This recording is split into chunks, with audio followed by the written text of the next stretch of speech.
Please make sure to like, comment, and subscribe. And if you wanted to help support this channel, it won't cost you anything. All you gotta do is use the links in the description down below in case you wanted to pick up one of these for yourself. So I just picked up an EVGA Superclock GeForce GTX 1050, which is the 2GB version, and it is the cheapest video card, which is decent for gaming at this point. I'm building a $500 PC, which is going to be a competitor to the Xbox One X. Now, if you can, obviously you want to go with the 4GB, but that's going to be a significant price increase. After that, you can go with the 1060, the 1070, 1080, or the 1080 Ti.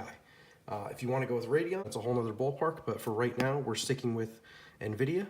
This is a really, really great company. EVGA is really known for making their video cards and power supplies. It's definitely hard to get video cards right now because of the whole crypto mining thing, but hopefully that kind of fizzles out and we could just worry about using these for gaming like we should be. At the end of the day, the people with the mining farms are going to be the ones making the most money. It's very difficult and it's very taxing on a video card to do mining from home. It comes with a really big, hefty, thick instruction manual, video drivers on a DVD. Comes with a really cool badge for EVGA to put on your case. So it's inside the bubble wrap bag, and then it's also inside of a static protective bag. And took it out of the box, took it out of the ESD bag that it came in.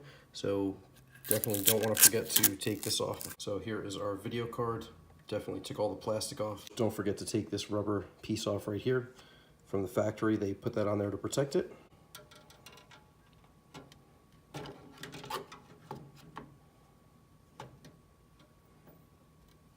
Just get everything lined up. Make sure it's lined up here and push it down. Got the click, everything's in place. Just make sure you put the 2 screws back in up here that cover the top of all these slots. This card doesn't need an external power. It runs off the motherboard itself, so we're good to go. We're ready to get this thing booted up. So I hope this video helped you out a little bit. If you wanted to pick one of these up for yourself, make sure to use the links in the description down below. If you like this video, make sure to click that like button, subscribe to my channel for more awesome content, and let me know if you got any questions or comments in the section down below, because I will get back to you. Thanks so much for watching. Take care.